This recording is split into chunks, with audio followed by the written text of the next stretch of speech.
Mtazamaji wa Sauti ya Mtaa TV, mbele yako hawa ni wageni ambao wamekuja kwenye kambi letu kwa mtaa wa Mwaya. Ni kwaya ya Hope Messenger Ministry ambao wamekuja kutuburudisha kwa ajili ya kuimba nyimbo hapa, na tutazungumza nao machache, utawafahamu. Hapa mbele yako nitaanza na makamu mwenyekiti. Dada, Bwana Yesu asifiwe. Amina. Kwa majina unaitwa nani? Naitwa Renata Kayanda. Natamani kufahamu sasa, katika kwaya hii wewe ni nani? Kwenye kwaya hii mimi ni kiongozi wa mipango na mawasiliano. Kiongozi wa mipango na mawasiliano. Je, katika kwaya yenu ni mipango ipi ambayo mmekuwa mkifanya? Maana tunaamini kwamba nyinyi ni waimbaji tu, na mtazamaji anaweza akafikiri nyinyi ni waimbaji tu. Anatamani sasa kufahamu mipango ipi ambayo mmekuwa mkifanya. Nje ya uimbaji tuna vitu vingi ambavyo tunashughulika navyo. Lengo kuu likiwa ni utume. Sawa. Sasa katika kuhakikisha kwamba kazi ya utume inakuwa, tumekuwa na shughuli binafsi ambazo zimetuweka pamoja za kiuchumi, tunasema zilizoweza kutuweka pamoja, zinazotuwezesha kupush kazi ya injili mbele. Okay, asante. Wakati mnapata mwaliko wa kuja Mwaya, ni kipi ambacho kilikuingia akilini mwako? Kwa kweli kwanza sikufikiri kama ni mbali kiasi hiki. Tumesafiri umbali mrefu, takriban masaa 9 tuko njiani, na ni ndani ya mkoa huu wa Morogoro. Kwa hicho kilitushangaza, lakini jinsi tulivyokuwa tukitembea tunaona mapori yanazidi, tukawa hatuna tumaini kwamba huko tunaenda kukuta watu. Na jinsi tulivyokuwa tunakaribia kufika, mapori yaliendelea kuzidi. Kwa hiyo kwa kweli hii kitu imetushangaza, ila tulitarajia tu kwamba tutakutana na watu wa Mungu ambao wametusubiri kwa muda mrefu. Sawa. Umesema kwamba ulikutana na mapori mengi sana wakati unakuja, lakini sasa vipi kuhusu mapokezi? Umepokelewa vizuri na umeishi vizuri mpaka sasa? Ukweli watu wa Mwaya ni wakarimu. Wakarimu kwa sababu tuliwakuta stendi wakiwa wanatusubiri, pamoja na kwamba giza lilikuwa limekomaa. Saa 3 hivi ndio wako pale stendi wakiendelea kutusubiri. Okay. Na wametupokea vizuri, wakatukaribisha. Kwa kweli tumependezwa sana na ukarimu wao. Ninashukuru sana kwa muda wako. Natamani pia kuzungumza na dada hapa ambaye yuko karibu na wewe. Dada, Bwana Yesu asifiwe. Amina. Kwa majina unaitwa nani? Kwa majina naitwa Monica Mponeka. Katika kwaya hii wewe ni nani na unahusika kwenye kipengele gani? Katika kwaya hii mimi nahusika katika uimbaji tu. Kwenye uimbaji tu. Unaimba sauti ya ngapi? Ya kwanza. Sauti ya kwanza. Watazamaji wanaweza wakatamani kufahamu labda uingiaji wako kwenye kwaya hii. Nani alikushawishi mpaka ukaingia kujiunga na hii kwaya? Sikushawishiwa na mtu. Ila niliamua mwenyewe kumtumikia Mungu katika maisha yangu kwa njia ya uimbaji. Mpaka sasa hivi una mafanikio gani kwenye hii kwaya? Mafanikio yangu najivunia kwa sababu mafundisho nayo yapata katika sauti ya kwanza. Najivunia kwa kweli kwa sauti niliyofikia kile kiwango nilichonacho. Matarajio yako yameenda sawa na ulivyokuwa ukifikiri kabla ya kuingia kwenye hii kwaya? Unaiona wapi hii kwaya baada ya miaka 2? Itakuwa juu zaidi. Itakuwa juu zaidi. Mapokezi yako kwa upande wa Mwaya umepokelewaje? Kwa kweli yani nina raha. Watu wa Mwaya wana moyo wa ukarimu bara. Wana moyo wa ukarimu bara sana. Asante sana. Na nikushukuru sana kwa muda wako, na mbele yako mtazamaji kuna dada hapa mlembo pia. Natamani pia kuzungumza naye na usikie machache kutoka kwako. Dada, Bwana Yesu asifiwe. Amina. Kwa majina unaitwa nani? Kwa majina naitwa Zelafina Abel. Okay, ni ipi kazi yako kwenye hii kwaya? Mimi ni katibu wa kwaya. Ni katibu wa kwaya. Katibu wa kwaya, umekuwa ukihusika na mambo yapi? Nimekuwa nikihusika na kuhamasisha wanakwaya kwa ajili ya mazoezi, lakini pia kwa shughuli tulizonazo zingine kwa ajili ya kutusaidia kiuchumi, lakini pia kuwahimiza kwa ajili ya kazi ya injili. Nikikuangalia wewe, umri wako na wenzako hapa umri mnatofautiana. Vipi kwenye upande wa nidhamu kama kwaya? Haikupi shida sana? Maana kuna wengine wadogo, kuna wengine wakubwa wako. Haikupi shida hii? Hainipi shida kwa sababu kila mmoja wetu anatambua kile alichokuja kufanya kwenye kwaya hii. Lakini pia kuna kiongozi wa nizamu anayeshika nafasi yake. Ulishawahi kukosea labda kiongozi akakupa adhabu yoyote? Yeah, ninaweza nikakosea kiongozi au mwalimu labda akanipa adhabu, lakini adhabu ile siichukulii kwa nia ambayo ni kwa namna ya kunifundisha. Okay, sawa. Ni nini msukumo wako uliokufanya ukajiunga kwenye hii kwaya ukaanza kuimba? Nilisukumwa na uimbaji wao, nilivovutiwa namna wanavyojituma, wako tayari kutoka na kwenda sehemu yoyote kwa ajili ya Mungu. Nikavutiwa sana na mimi nikatamani nijiunge pamoja nao. Asante. Kabla ya hapa ulikuwa mwimbaji? Ulikotoka? Nilikuwa mwimbaji huko nilikotoka. Ulikuwa unaimba nyimbo za aina gani? Za Kisabato hizi, ila sikuwa katika kanisa hili. Okay, sawa. Labda mapokezi sasa ulioyakuta Mwaya hapa, natamani pia nawe kufahamu ni yapi ambayo umejivunia na Mwaya hii? Nimejivunia kwanza ni watu wakarimu sana. Ndio. Nimependa namna wanavyojari. Ndio. Sijawahi kuhisi njaa, muda wote ninashiba, lakini hata sehemu ninapolala wanajari, ninaoga maji ya moto, yani wanajari kwa namna yoyote. Ni watu wakarimu sana, Mungu azidi kuwabariki. Nimependa sana mapokezi yao. Amina. Unaweza ukanipa comment yoyote kwa kwaya ambazo umezisikia hapa zikiimba, kwamba kwaya ipi ambayo imekuvutia sana, ambayo kwa kweli ndani ya miaka miwili kabla Yesu hajarudi, kama atachelewa watafika mbali zaidi? Ni kwaya ipi? Ongea bila unafiki. Nimevutiwa na kwaya mbili, kwaya tatu. Nimevutiwa na kwaya ya Mwaya, nimevutiwa na kwaya ya Rukande, nimevutiwa na kwaya ya vijana fulani hivi, sijui ni vijana kutoka wapi, wadada fulani hivi. Na kwenye kwaya hizi nimeona kwamba wakitumia jitihada za kujiamini na mwalimu akajitahidi kuwasaidia, baada ya miaka hata miwili mbele watakuwa wamefika kiwango kikubwa sana endapo wakikusudia kujituma na kujiamini. Asante sana, mimi nikushukuru kwa muda wako. Amina. Dada, Bwana Yesu asifiwe. Amina. Habari ya uzima? Njema. Nimefurahi kukutana na wewe. Vipi wewe, umefurahi? Sana. Umefurahi sana. Kwa mara yako ya ngapi unakuja hapa Mwaya? Ni mara yangu ya kwanza. Mara yako ya kwanza. Kwa jina unaitwa nani? Kwa majina naitwa Mariamu Joshua Sakijengele. Sawa. Ni mara ngapi sasa umekuwa ukipata mwaliko kama kwaya yenu kwenda kwenye makambi kuhudhuria kama hivi hapa Mwaya? Ni mara yako ya ngapi? Kama kwaya na kama kwaya ni mialiko mingi tumeipokea. Sawa.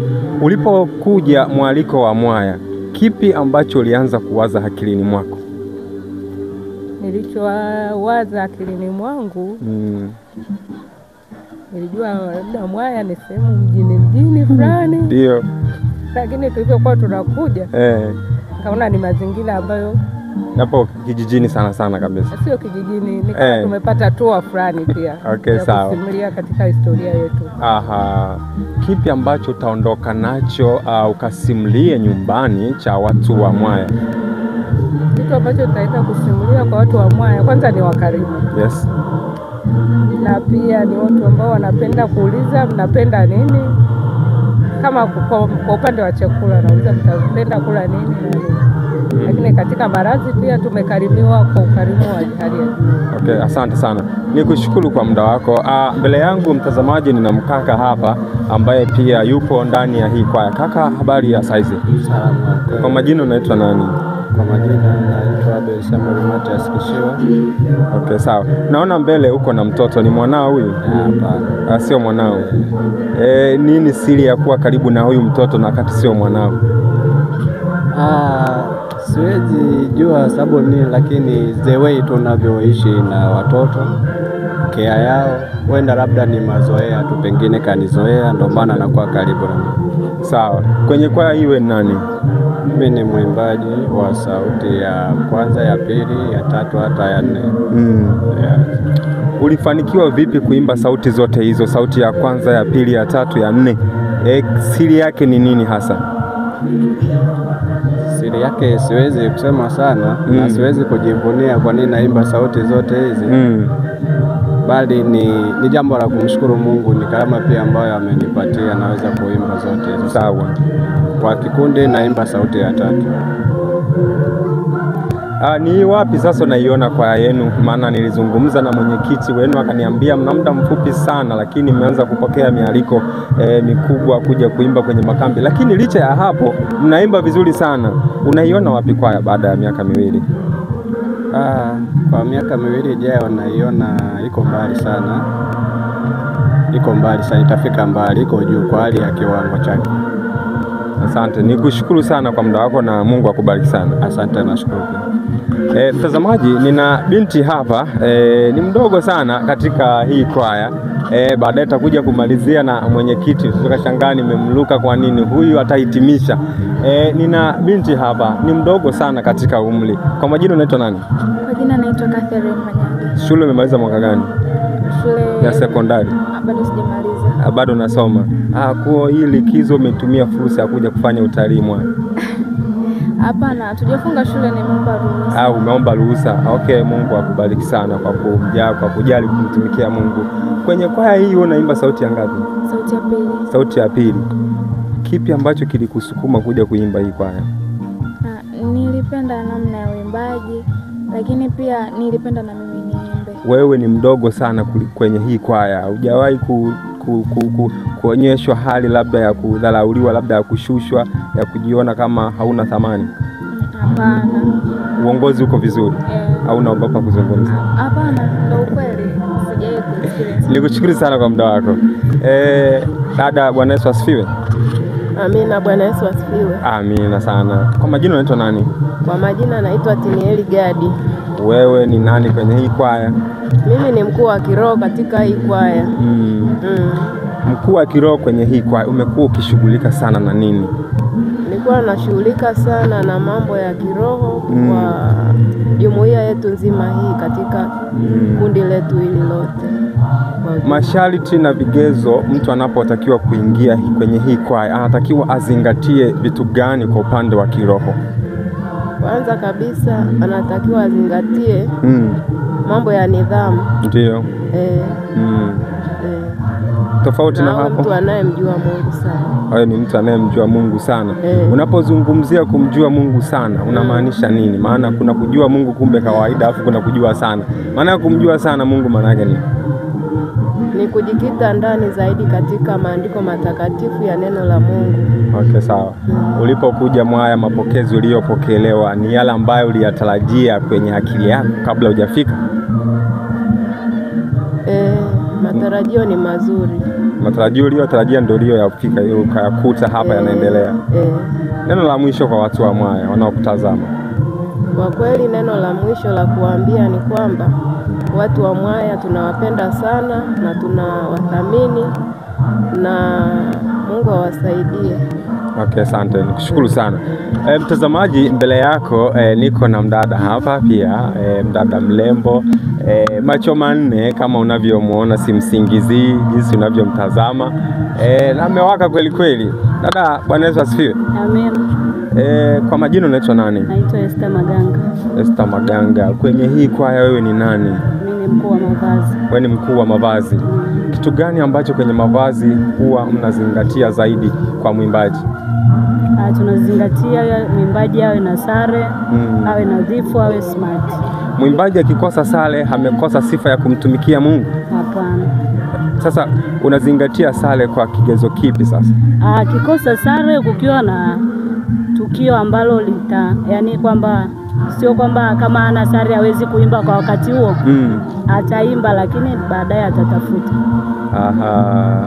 Kwa hiyo uchumi wake ukiwa ni mdogo, anaendelea kuwa na hali ambao hamwezi mkamvumilia, tutaangalia jinsi ya kumsaidia. Tutaangalia jinsi ya kumsaidia. Kwenye hii kwaya mnajihusisha na mambo ya ujasiriamali labda? Tuna mipango hiyo ya kufanya ujasiriamali. Ila kwa sasa bado hamjaanza. Okay, sawa. Kipi ambacho umefurahia kwa upande wa Mwaya? Mapokezi yao yamenifurahisha. Ni watu wazuri, wakarimu, nimependa. Mwaya nao wanakwaya wanatamani zifanye vizuri kama mnavyofanya nyinyi hivi, zialikwe zikafanye injili sehemu mbalimbali. Upi ushauri wako kwa waimbaji wa kwaya wanaokutazama? Ushauri wangu ni kwamba wanakwaya watafute walimu wenye uwezo wa kuwafundisha vizuri na kutengeneza sauti zao. Okay. Nikushukuru sana kwa muda wako. Asante sana. Kaka, habari ya saizi? Njema. Bwana Yesu asifiwe. Amina. Umeoa? Bado sijaoa. Mwaya haujaona? Nimeona. Tutarajie kusikia barua ikiletwa? Muda bado. Muda bado. Ndio. Kwa maana hiyo mipango bado. Mipango bado. Si unajua tena mambo ya kuoa inabidi mipango. Okay, sawa. Unaitwa nani basi?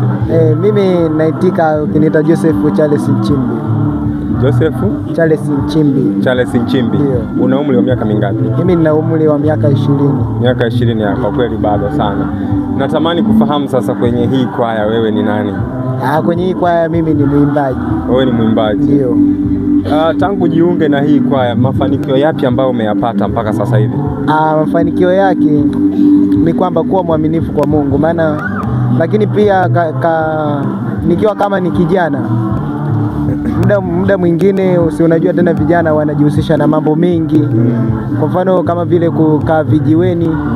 Kwa muda mwingi, na kama sina kazi na sikiliza nyimbo au na review, narudia zile nyimbo ambazo tulijifunza kwenye zoezi. Lakini muda mwingine unajua tena kwenye mazoezi, muda wa mazoezi huwa naenda kwenye mazoezi, licha ya ile ya kwenda vijiweni na kufanya kazi au michezo mbalimbali kama vijana ambayo michezo haimpelezi. Nikushukuru sana kwa muda wako. Muda wetu ni mchache sana. Kaka, habari ya saizi? Salama, kwema. Kwa majina unaitwa nani?